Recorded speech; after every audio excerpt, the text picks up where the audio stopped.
Asante takes it towards the corner. He bangs it in. What a way to get career goal number 50. A beautiful strike from Asante.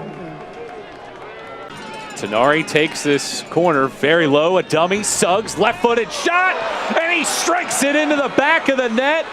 Suggs stretches the strings first, his second goal of the year, and New Mexico United leads 1-0. And how about this, Sylvain Marveau? He steps right to the spot, looking for his first career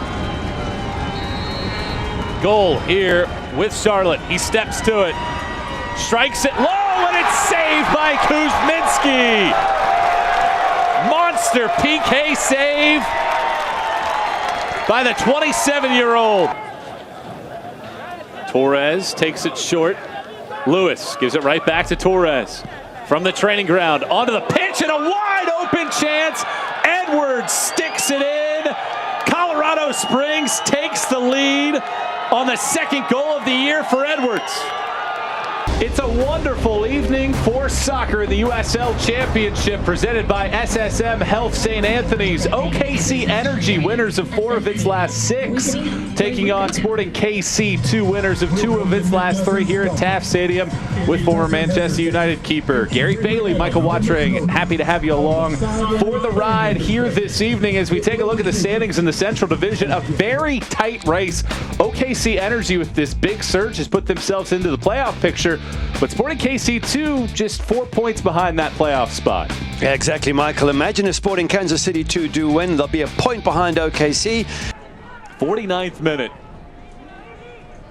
And it certainly feels like, at least for one of these two sides, that we're going to get a goal. And it's brewing here in the second half. There have been some fine opportunities. Just both goalkeepers have come up with some solid stops. Certainly have, especially Kendall McIntosh. His saves have been crucial. CJ Cochrane's perhaps a little bit easier. The one from an angle by Jamil Roberts was a very difficult angle for Roberts. Look at Musha Galusa, 1-on-3 as he gets towards the box, but once again, that touch just unfortunately lets him down for SKC2. He needs a bit of support there, doesn't he? He's looking around for O.J. Smith saying, anyone around, anyone help me out, but no one's quick enough to catch him.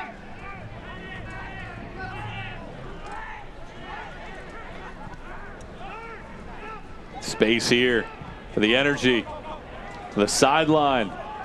Shuffled back through the middle looking for Chavez, instead cleared out of play as Declan Wynn sent that in. As you take a look at Lee Wiedemann.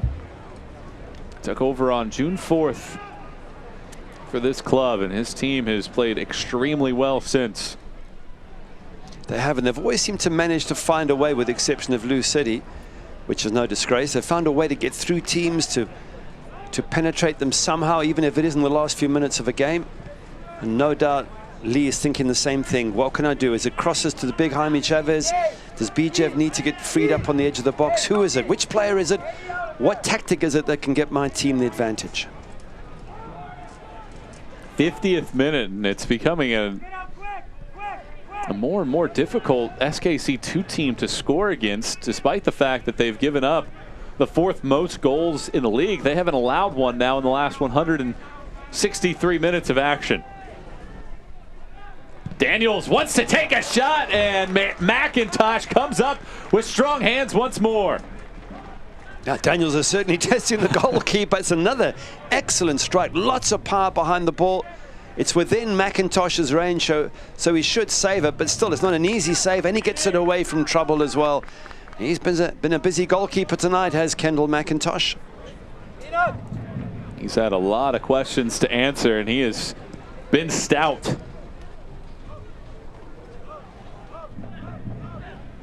Ball chipped into the box. Chavez the intended target. He actually does get ahead to it, but instead it'll be shuffled out once more, again towards the sideline, and go out for a throw. And that's Jonathan Brown again. That's 2 good crosses he's put in the last few minutes.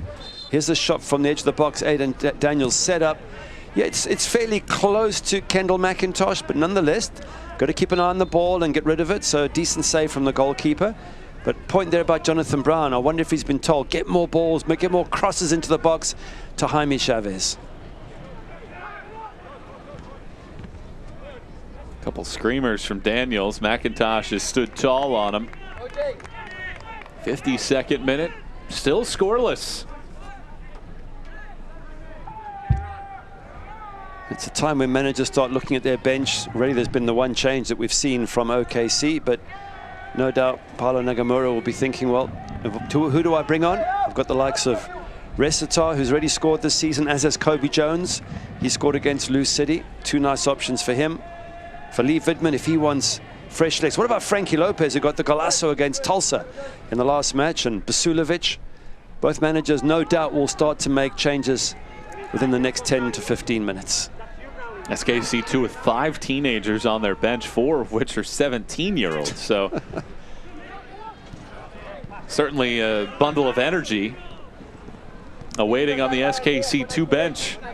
It's always wonderful to see, Michael, because you think, are any of these actually going to make it big one day? And the chances are that one of them will. And you would have been there at the beginning of their career, seeing them come on as a 17-year-old and hopefully to play for the US or another big country in maybe 10 years' time. And that's the excitement of seeing these young kids. Is there a real gem amongst them? Look at the giveaway here. Musha Galusa gets into the box, takes a shot, and Cochran comes up with a save.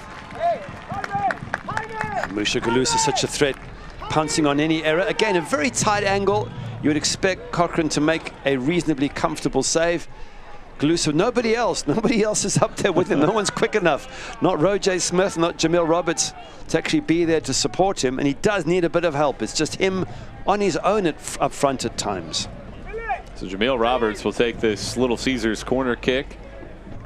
A wonderful collegiate career for Roberts. Had the game-winning goal in each of the final 3 rounds of the NCAA tournament against Georgetown, North Carolina, and then the game winner in a 1-0 shutout of Indiana for the national championship, leading Marshall to that program's first ever title.